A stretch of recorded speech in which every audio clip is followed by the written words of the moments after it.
ಎಲ್ರಿಗೂ ನಮಸ್ಕಾರ. ನಾನು ನಿಮ್ಮ ಗಿರೀಶ್ ಮಟ್ಟಣ್ಣವರ್.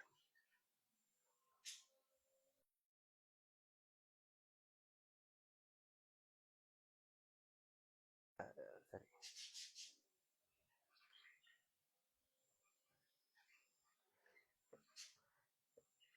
ಇದು ಇದರಿಂದ ಎಷ್ಟು ದೂರ ಇದೆ?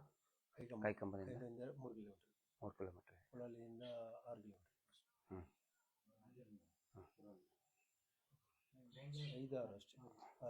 ಹೊಳಲಿಂದ ಎಷ್ಟು? 6 ಇದೆ. ಹ್ಞೂ. ಎಲ್ರಿಗೂ ನಮಸ್ಕಾರ. ನಾನು ಇವತ್ತು ದಕ್ಷಿಣ ಕನ್ನಡ ಜಿಲ್ಲೆಯ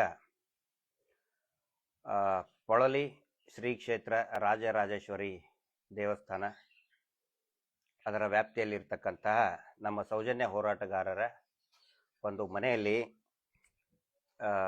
ಇವತ್ತು ಬಂದಿದ್ದೇವೆ. ಇವತ್ತು ಸಾಯಂಕಾಲ ಅಮ್ಮನವರ ದರ್ಶನ ಮಾಡಿಕೊಂಡು ಇಲ್ಲಿ ನಮ್ಮ ಎಲ್ಲ ಹೋರಾಟಗಾರ ಮಿತ್ರರನ್ನು ಭೇಟಿಯಾಗೋದಕ್ಕೆ ಬಂದಿದ್ವಿ.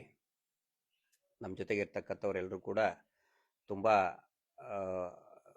ಅತ್ಯಂತ ಗಟ್ಟಿಯಾಗಿ ನಮ್ಮ ನಾಯಕರಾದಂಥ ಶ್ರೀಯುತ ಮಹೇಶ್ ಶೆಟ್ಟಿ ತಿಮರೋಡಿಯವರ ಜೊತೆಗೆ ಸೌಜನ್ಯ ಹೋರಾಟದಲ್ಲಿ ನಿರಂತರವಾಗಿ ಸಾಕಷ್ಟು ಕೆಲಸಗಳನ್ನು ಮಾಡಿದಂಥವರು, ಸಾಕಷ್ಟು ವಿರೋಧಗಳನ್ನು ಎದುರಿಸಿದರೂ ಕೂಡ ಗಟ್ಟಿಯಾಗಿ ಹೋರಾಟದ ಪರವಾಗಿ ನಿಂತ್ಕೊಂಡಂಥವ್ರು.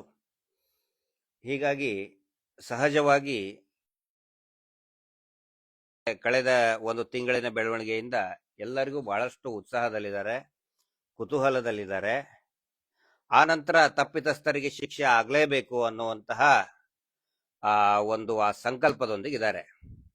ಮತ್ತು ನಾನಿಲ್ಲಿ ಗಮನಿಸ್ದಂಗೆ ಬರಬೇಕಾದ್ರೆ ಸಾಯಂಕಾಲ ಪ್ರತಿ ಮನೆಯಲ್ಲಿನೂ ಕೂಡ ಟಿವಿ ಚಾನಲ್ ಇರ್ಬೋದು, ಪ್ರತಿಯೊಬ್ಬರ ಕೈಯಲ್ಲಿರೋ ಮೊಬೈಲ್ ಇರ್ಬೋದು, ಎಲ್ಲರ ಮೊಬೈಲ್ನಲ್ಲೂ ಕೂಡ ಇದೇ ಸುದ್ದಿನೇ ಹರಡದಾಡ್ತಾ ಇದೆ.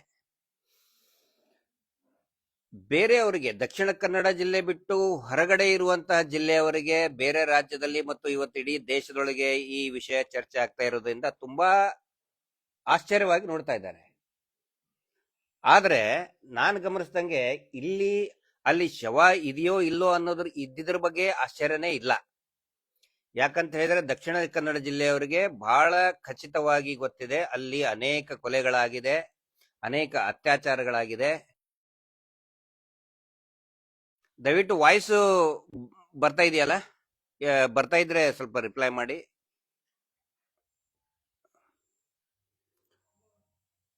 ವಾಯ್ಸ್ ನಂದು ಕ್ಲಿಯರ್ ಆಗಿದೆಯಾ? ಯಾಕಂದ್ರೆ ಪದೇ ಪದೇ ವಾಯ್ಸ್ ಸ್ವಲ್ಪ ಏನೋ ಪ್ರಾಬ್ಲಮ್ ಇದ್ದಂಗಿದೆ. ವಾಯ್ಸ್ ಕೇಳ್ತಾ ಇದೆಯಾ? ಕ್ಲಾರಿಟಿ ಇದೆಯಾ ಇಲ್ವಾ? Thank you. ಯಾಕಂದ್ರೆ ವೈಫೈ ಕನೆಕ್ಟಿವಿಟಿ ಸ್ವಲ್ಪ ಪೂರ್ ಇದ್ದಾಗ ವಾಯ್ಸ್ ಬ್ರೇಕ್ ಆಗುತ್ತೆ. ಅಡಚಣೆ ಇದ್ರೆ ಕ್ಷಮಿಸಿ. ಮತ್ತೆ ನಾನು ರಿಪೀಟ್ ಮಾಡ್ತಾ ಇದ್ದೇನೆ. ಅಂದ್ರೆ ಬೇರೆಯವರಿಗೆ ಒಂದೇ ಒಂದು ಶವ ಬಿದ್ರೂ ಕೂಡ, ಒಂದು ಕೊಲೆ ಆದ್ರೆ ಅದು ಬಹಳ ಆಶ್ಚರ್ಯಕರ, ಆತಂಕ ಹುಟ್ಟಿಸುವಂತದ್ದು. ಆದ್ರೆ ದಕ್ಷಿಣ ಕನ್ನಡ ಜಿಲ್ಲೆಯಲ್ಲಿ ಅದು ತುಂಬಾ ಸಹಜ. ಅದನ್ನ ಸಾಕಷ್ಟು ನೋಡ್ಬಿಟ್ಟಿದ್ದಾರೆ. ಆನಂತರ ಬೆಳತಂಗಡಿ ಧರ್ಮಸ್ಥಳದಲ್ಲಂತರೂ ಕೂಡ ಪ್ರತಿಯೊಂದು every house is a victim.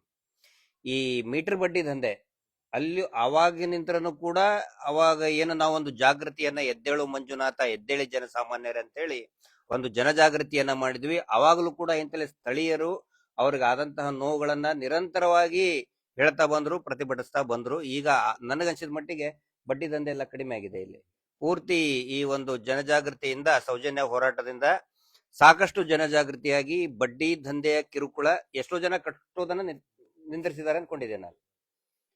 Metre ಬಡ್ಡಿ ವಾರ ವಾರ ಬಂದು ಕಲೆಕ್ಟ್ ಮಾಡೋದು ಅದನ್ನ ನಿಲ್ಸ ಬಿಟ್ಟಿದ್ದಾರೆ. ಅದರ ಒಂದು ಧೈರ್ಯ ಅಂತ ಬಂದಿದೆ. ಇಲ್ಲಿ ಇವತ್ತಿನ ಈ ಏನು ಹೂತಿಟ್ಟ ಶವ, ಭೀಮನ ಬಗ್ಗೆ, ಹೂತಿಟ್ಟ ಶವದ ಬಗ್ಗೆ ಸಾಕಷ್ಟು ಕೇಳ್ತಾ ಇದ್ರು. ಇವತ್ತು ಎಷ್ಟು ಸಿಕ್ಕಿರ್ಬೋದು, ಎಷ್ಟು ಸಿಕ್ತು? ನಮ್ಮ ಈಗ ತಾನೇ ಸುಬ್ರಹ್ಮಣ್ಯ ಹಂಡಿಗೇರವ್ರದ್ದು ಮತ್ತೆ ಕೂಡ್ಲಾರಾಂಪೇಜ್ ಅವ್ರದ್ದೆಲ್ಲ ನೋಡ್ತಾ ಇದ್ವಿ. ಆದ್ರೆ ಟಿವಿ ಚಾನೆಲ್ಗಳಲ್ಲೂ ಕೂಡ ಬರ್ತಾ ಇದೆ, ಬ್ರೇಕಿಂಗ್ ನ್ಯೂಸ್ಗಳು ನಿರಂತರವಾಗಿ ಬರ್ತಾ ಇದೆ. ಆದ್ರೆ ಕೆಲವೊಂದಿಷ್ಟು ನನ್ನ ಅಭಿಪ್ರಾಯದಲ್ಲಿ ನಮಗೆ ಬರ್ತಕ್ಕಂತಹ ಮಾಹಿತಿಗಳನ್ನ ಇಲ್ಲಿ ನಾನು ನಿಮ್ ಜೊತೆಗೆ ಹಂಚ್ಕೊಳ್ತಾ ಇದ್ದೀನಿ. ಏನಂತ ಹೇಳಿದ್ರೆ, ಮೊದಲನೇದಾಗಿ ಎಷ್ಟು ಕಳೆಬರ ಸಿಕ್ತು ಅಂತ ಹೇಳಿ ಅಧಿಕೃತವಾಗಿ ಇದುವರೆಗೆ SIT ಹೇಳಿಲ್ಲ.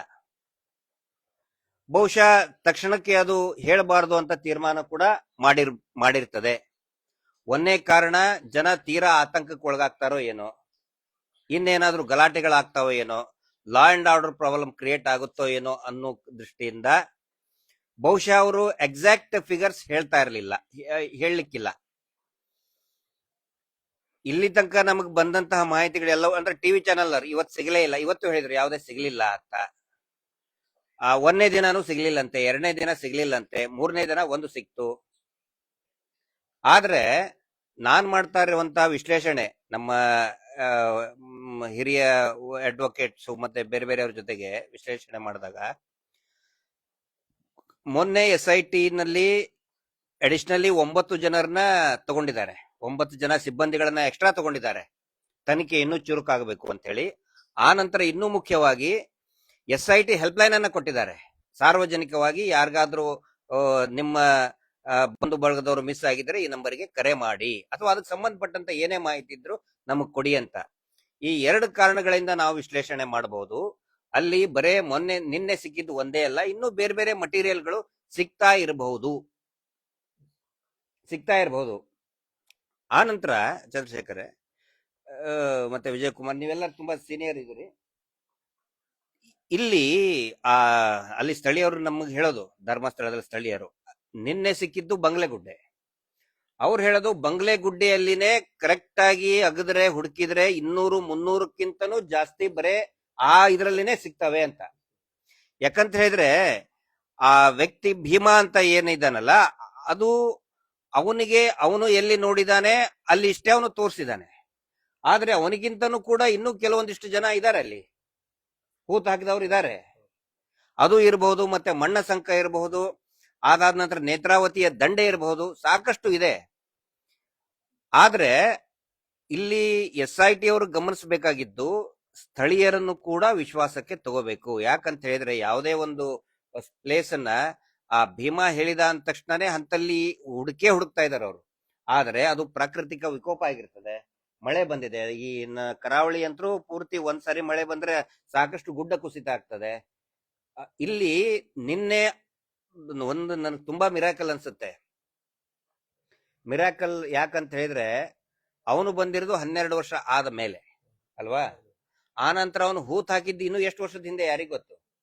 ಬರೀ 6 ತಿಂಗಳು 1 ವರ್ಷ ವ್ಯತ್ಯಾಸ ಆದ್ರೆ ನಮ್ಗೆ ಗೊತ್ತಾಗಲ್ಲ.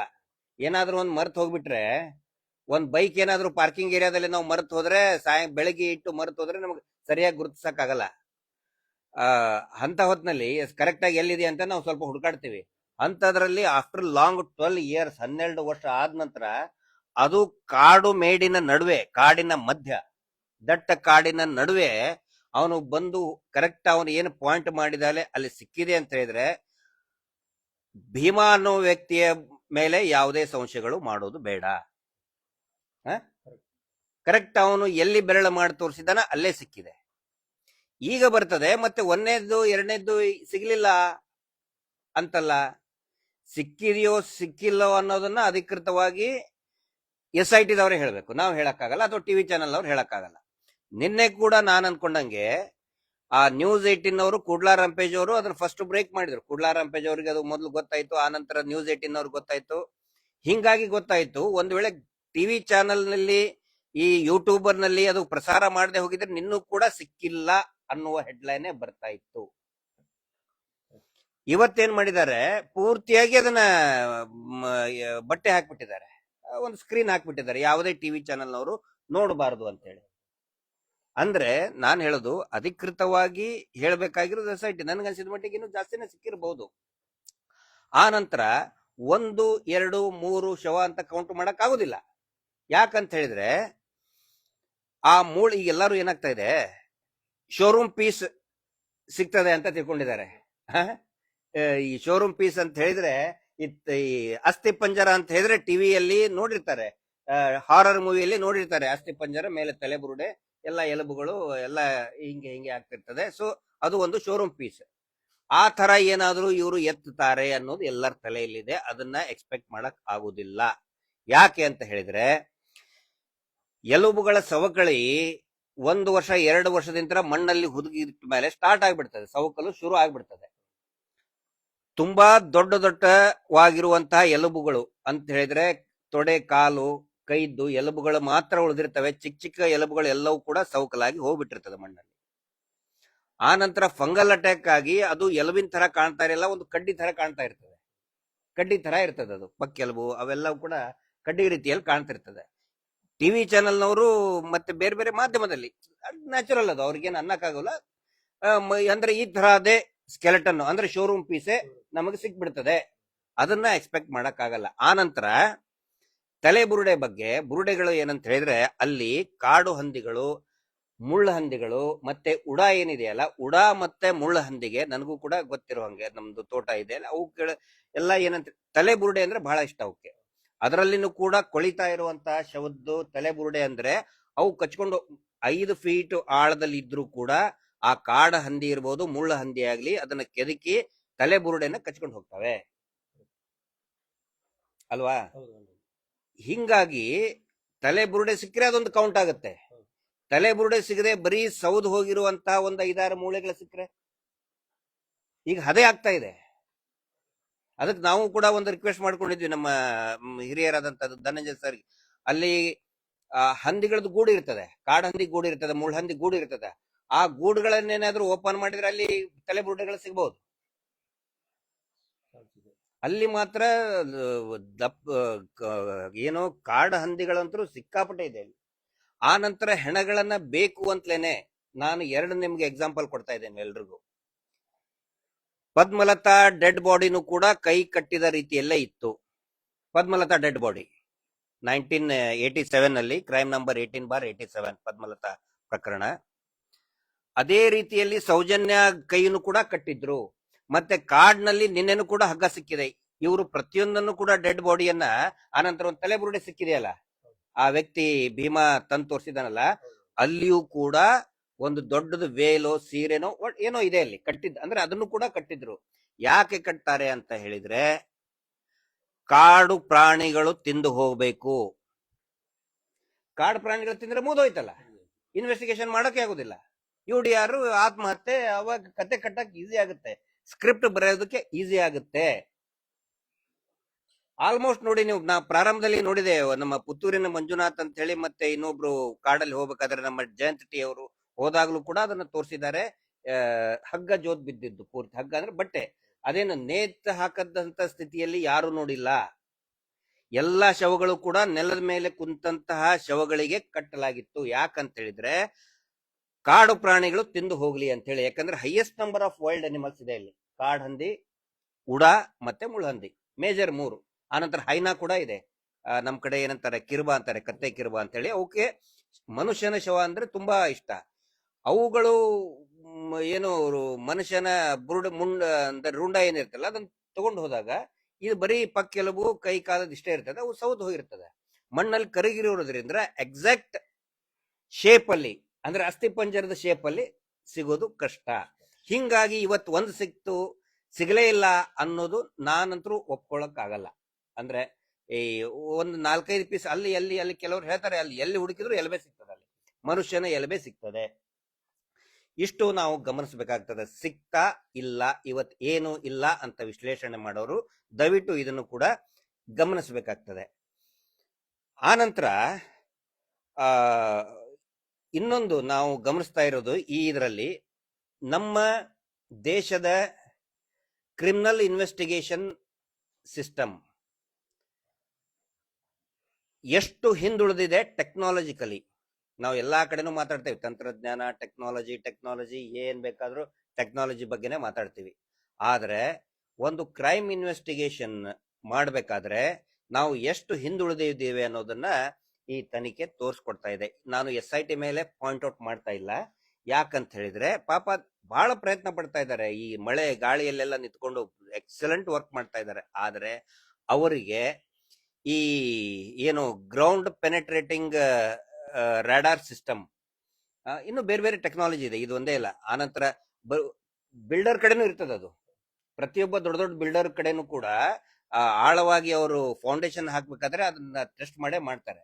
ಬಟ್ ಪೊಲೀಸ್ ಡಿಪಾರ್ಟ್ಮೆಂಟ್ ಹತ್ರ ಯಾಕಿಲ್ಲ? ಆ GPR ಸಿಸ್ಟಮ್ ಇದ್ರೆ ಇಷ್ಟೊಂದು ಹರಸಾಹಸ ಪಡುವಂತ ಅವಶ್ಯಕತೆನೇ ಇಲ್ಲ. 1 2 ಅಲ್ಲ, ದಯವಿಟ್ಟು ಗಮನಿಸಿ.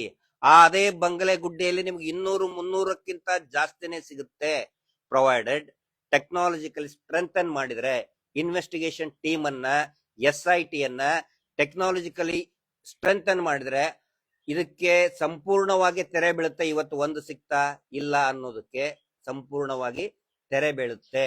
ಸ್ಥಳೀಯರು ಕೊಡ್ತಾ ಇರುವಂತ ಮಾಹಿತಿ ಪ್ರಕಾರ ಅದೇ ಬೆಟ್ಟದಲ್ಲಿ 200 300ಕ್ಕಿಂತ ಜಾಸ್ತಿ ಶವಗಳು ಇದೆ. ಹೀಗಾಗಿ ನಾವು ರಿಕ್ವೆಸ್ಟ್ ಮಾಡ್ಕೊಳ್ಳೋದು ಸರ್ಕಾರಕ್ಕೆ, ಸೆಂಟ್ರಲ್ ಗವರ್ಮೆಂಟ್. ನೋಡಿ, ಇಡೀ ಜಗತ್ತಿನಾದ್ಯಂತ ಇದ್ರ ಬಗ್ಗೆ ಚರ್ಚೆ ಆಗ್ತಾ ಇದೆ. ಒಂದು ರೆಡಾರ್ ಸಿಸ್ಟಮ್ ಕೊಟ್ಟು ಬಿಟ್ರೆ, ಆಮೇಲೆ ಈಗ ನೋಡಿ JCB ತರಬೇಕು, ಅಗಸಬೇಕು, ಎಷ್ಟೊಂದು ಮ್ಯಾನ್ ಪವರ್ ಆಗ್ತಾ ಇದೆ. ಅದ್ರ ಬದಲು ಅದೊಂದು ರೆಡಾರ್ ಸಿಸ್ಟಮ್ ಅಂತ ಕೊಟ್ಟು ಬಿಟ್ರೆ ಈ ಒಂದು JCB ತರಿಸೋದು, ಕಾಡಲ್ಲಿ ಹೋಗೋದು, ಕಂಡಲ್ಲಿ ಅಗಿಯೋದು ಅವಶ್ಯಕತೆನೇ ಇಲ್ಲ. ಸೊ ಆ ಒಂದು ಇದನ್ನ ಮಾಡಿ ಅಂತ ನಾನು ಆಗ್ರಹ ಮಾಡ್ತಾ ಇದ್ದೇನೆ. ಆ ಒಂದು ಫೆಸಿಲಿಟಿಯನ್ನ ಆದಷ್ಟು ಬೇಗ SIT ಗೆ ಸರ್ಕಾರ ಕೊಡಿಸುವಂತ ವ್ಯವಸ್ಥೆ ಆಗ್ಬೇಕು. ಇನ್ನುಳಿದಂಗೆ ಒಂದು ಬೆಳವಣಿಗೆ ನೋಡಿದೀನಿ ನಾನು. ಎಷ್ಟೋ ಜನ ಸರ್ ಮಾತಾಡಿ ಇದ್ರ ಬಗ್ಗೆ ನೀವು ರಿಪ್ಲೈ ಕೊಡಿ, ಗ್ರಾಮ ಪಂಚಾಯತಿದು ಜಾಗ ಅಂತೆ ಆದಂತೆ ಇವ್ರು ಏನೇನೋ ಹೇಳ್ತಾ ಇದ್ದಾರೆ. ನಾನು ಗಮನಿಸಿದ್ದು, ಗ್ರಾಮ ಪಂಚಾಯತಿ ಸದಸ್ಯರು ಬರ್ತಾರೆ, ನಾವೇ ಹೂತಾಕ್ಸಿದ್ದು ಅಂತಾರೆ. ಇವತ್ತು ಒಬ್ಬ ಪುಣ್ಯಾತ್ಮ ಬಂದಿದ್ದಾರೆ, ಯಾರು ಮಹಾಬಳ ಶೆಟ್ಟಿ ಅಂತ, ಅವರು ಡಾಕ್ಟರ್. ಅವ್ರದ್ ಕತೆ ಹೇಳ್ತೀನಿ ನಿಮಗೆ. ಮಹಾಬಳ ಶೆಟ್ಟರು ಯಾಕೆ ಮಾತಾಡ್ತಾ ಇದ್ದಾರೆ ಈಗಲೂ ಕೂಡ ಅನ್ನೋದನ್ನ ಹೇಳ್ತಾ ಇದ್ದೇನೆ. ಅವ್ರು ಹೇಳ್ತಾ ಇದ್ದಾರೆ, ನಾನೇ ಹೂತ್ ಹಾಕಿದೀನಿ ಅಲ್ಲೇ ಅಂತ ಹೇಳ್ತಾರೆ. ಅಂದ್ರೆ ಈ ಡಾಕ್ಟರ್ಗೆ, ಗ್ರಾಮ ಪಂಚಾಯತಿ ಸದಸ್ಯರಿಗೆ ಅವ್ರ ಕೆಲಸ ಬಿಟ್ಟು ಹೆಣ ಹೂತ್ ಹಾಕೋ ಕೆಲಸನ, ಈ ವೈದ್ಯಾಧಿಕಾರಿಗಳ ಕೆಲಸ ಏನ್ರಿ ಹೆಣ ಹೂತ್ ಹಾಕೋ ಕೆಲಸನ? 100 ಶವಗಳನ್ನ ನಾನೇ ಹೂತಾಗಿದ್ದೀನಿ ಅಂತ ಹೇಳ್ತಾ ಇದ್ದಾರೆ ಮಹಾಬಳ ಶೆಟ್ಟರು ಬಂದು. ಎಲ್ಲಾ ನಮ್ಮ ಇದನ್ನ ಗಮನಿಸ್ತಾ ಇರೋರಿಗೆ ಅವರ ಎಲ್ಲರ ಗಮನಕ್ಕೆ ತರ್ತಾ ಇದ್ದೀನಿ. ಈ ಮಹಾಬಳ ಶೆಟ್ಟಿ ಯಾರು ಅಂತ ಹೇಳಿದ್ರೆ, ಸೌಜನ್ಯ ಪ್ರಕರಣದಲ್ಲಿ 11ನೇ ತಾರೀಕಿಗೆ ಯಾರು ಸಾಯಂಕಾಲ ಅವನ್ನ ಹಿಡ್ಕೊಂಡು ಬರ್ತಾರೆ ಬಾಹುಬಲಿ ಬೆಟ್ಟದಿಂದ, ಸಂತೋಷ್ ರಾವ್ನ. ಅಂದ್ರೆ ಇದೇ ಪರಮ ಬಡ್ಡಿ ಪೂಜ್ಯರ ಖಾಸಾ ಆ ಒಂದು ಗ್ಯಾಂಗ್, ನಿಜವಾಗ್ಲೂ ಅತ್ಯಾಚಾರ ಮಾಡಿದಂತ ಗ್ಯಾಂಗ್ಗೆ ಅವ್ನು ಹಿಡ್ಕೊಂಡು ಬರ್ತದೆ 11ನೇ ತಾರೀಕು ಸಾಯಂಕಾಲ. 12ನೇ ತಾರೀಕು ಬೆಳಿಗ್ಗೆ ಗವರ್ಮೆಂಟ್ ಹಾಸ್ಪಿಟಲ್ಗೆ ಅವ್ನಿಗೆ ಪ್ರೊಡ್ಯೂಸ್ ಮಾಡ್ತಾರೆ ಮೆಡಿಕಲ್ ಇದರಲ್ಲಿ. ಅದರಲ್ಲಿ ಡಾಕ್ಟರ್ ಆಡಮ್ ಸಾಹೇಬ್ರು ಏನ್ ಹೇಳ್ತಾರೆ, ಇವನಿಗೆ ಪ್ರೈವೇಟ್ ಪಾರ್ಟ್ ನಲ್ಲಿ ಯಾವುದೇ ಇಂಜುರಿ ಆಗಿಲ್ಲ ಅಂತ ಹೇಳ್ತಾರೆ. ದಯವಿಟ್ಟು ಗಮನಿಸಿ ಇದನ್ನ. ಯಾವುದೇ ಪಾರ್ಟ್ ಅಲ್ಲಿ ಸಂತೋಷ್ ರಾವ್ಗೆ ಇಂಜುರಿ ಆಗಿಲ್ಲ ಅಂತ ಹೇಳ್ತಾರೆ. ಅದರದ್ದು ದಾಖಲೆ ಕೂಡ ಇದೆ, ಒಂದು ಸರ್ಟಿಫಿಕೇಟ್ ಕೊಡ್ತಾರೆ. ಬಟ್ ಸಾಯಂಕಾಲ ಏನು ಡಾಕ್ಟರ್ ಕೇಸ್ ಮಹಾಬಳ ಶೆಟ್ಟಿ ಅಂದ್ರೆ ಪ್ರೈವೇಟ್ ಹೆಗಡೆ ಮೆಡಿಕಲ್ ಇನ್ಸ್ಟಿಟ್ಯೂಟ್ ಅಂತ ಇದೆ ಮಂಗಳೂರಲ್ಲಿ. ಪ್ರೈವೇಟ್ ಯಾಕೆ ಕರ್ಕೊಂಡು ಹೋಗ್ಬೇಕು? ಗವರ್ಮೆಂಟ್ ವೈದ್ಯಾಧಿಕಾರಿ ಕೊಟ್ಟ ಮೇಲೆ ಮುಗೀತು. KS ಮೆಡಿಕಲ್ ಹಾಸ್ಪಿಟಲ್ಗೆ ಹೋಗ್ತಾರೆ, ಪ್ರೈವೇಟ್ ಯಾವ್ದು ಕೋಣಾಜಿಯಲ್ಲಿ ಹೋಗ್ತಾರೆ. ಅಲ್ಲಿ ಇದ್ದಂತವ್ರು ಇದೇ ಮಹಾಬಳ ಶೆಟ್ರು. ಇವ್ರೇನ್ ಕೊಡ್ತಾರೆ, ಅವನ ಪ್ರೈವೇಟ್ ಭಾಗದಲ್ಲಿ ಗಾಯ ಆಗಿದೆ ಅಂತ ಇವ್ರು ಕೊಡ್ತಾರೆ. ಅಂದ್ರೆ ಬೆಳಿಗ್ಗೆ ಇಲ್ಲ, ಗವರ್ಮೆಂಟ್ ಹಾಸ್ಪಿಟಲ್ ಡಾಕ್ಟರ್ ಆಡಮ್ ಹೇಳ್ತಾರೆ ಗಾಯಗಳು ಇಲ್ಲ. ಸಾಯಂಕಾಲ ಇವರು ಮಹಾಬಳ ಶೆಟ್ಟಿ ಹೇಳ್ತಾರೆ ಅವನಿಗೆ ಗಾಯ ಆಗಿದೆ ಅಂತ. ಇದೇ ಈಗೇನ್ ಹೇಳ್ತಾ ಇದಾರಲ್ಲ, ನಾನೇ ಹೂತ್ ಹಾಕಿದ್ದೀನಿ ಅಂತ ಹೇಳ್ತಾರಲ್ಲ, ಅವಾಗ ಅವ್ರು ಗವರ್ಮೆಂಟ್ ಅಲ್ಲ, that is a private institute. ಈಗ ಎಲ್ಲಿದಾರೋ ಗೊತ್ತಿಲ್ಲ ನನಗೆ, ಬಟ್ ಈಗ ಮತ್ತೆ ಬಂದು ಮಾತಾಡ್ತಾ ಇದ್ದಾರೆ. ಆ ವ್ಯಕ್ತಿನ ಯಾಕೆ ಮಾತಾಡ್ತಾ ಇದ್ದಾರೆ ಅಂತೇಳಿ ನಾನು ಜನಗಳಿಗೆ ಬಿಡ್ತೀನಿ. ಪದೇ ಪದೇ ಅದೇ ವ್ಯಕ್ತಿ ಯಾಕೆ ಒಪಿನಿಯನ್ ಕೊಡ್ತಾರೆ.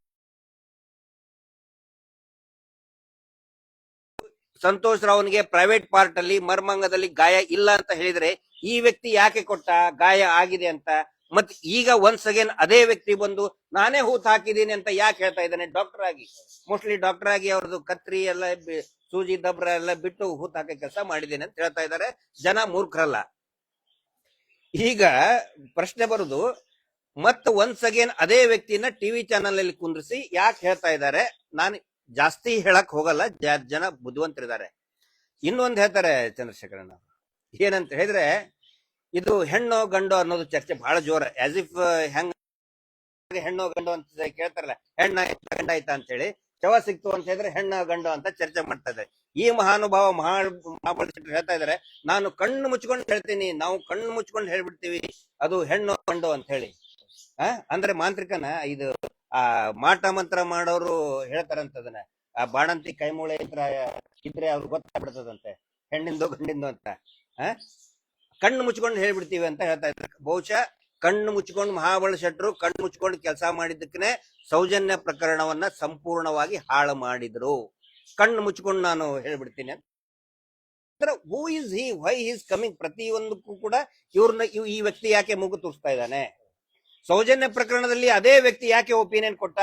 ಗೌರ್ಮೆಂಟ್ ಅಲ್ಲ, private KS Hegde medical private institute. ಆ ಪ್ರೈವೇಟ್ ಖಾಸಗಿ ಇನ್ಸ್ಟಿಟ್ಯೂಟ್ ನ ವ್ಯಕ್ತಿಯನ್ನ ಇವರು ಪದೇ ಪದೇ ಯಾಕೆ ತಂದು ಹೇಳಿಸ್ತಾ ಇದ್ದಾರೆ? ಜನಗಳು ಅರ್ಥ ಮಾಡ್ಕೊಳ್ಳಿ ಅದನ್ನ.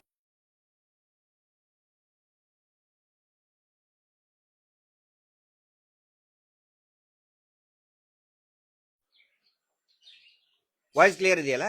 ಒಂದ್ ಸೆಕೆಂಡ್, ಪದೇ ಪದೇ ಕೇಳ್ತೀನಿ ಅದನ್ನ. ವಾಯ್ಸ್ ಕ್ಲಿಯರ್ ಬರ್ತಾ ಇದೆಯಲ್ಲ? ದಯವಿಟ್ಟು ಥಮ್ಸ್ ಮಾಡ್ಬಿಡಿ, ಒಂದು ಇಂಡಿಕೇಶನ್ ಕೊಟ್ಬಿಡಿ.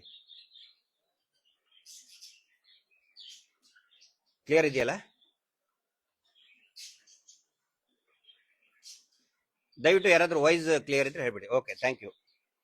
ನೆಕ್ಸ್ಟ್, ಈ ಗ್ರಾಮ ಪಂಚಾಯತಿದವರು ಈಗ ನೋಡಿ, ಇಲ್ಲಿ ಇವ್ರು ಯಾವ ರೀತಿ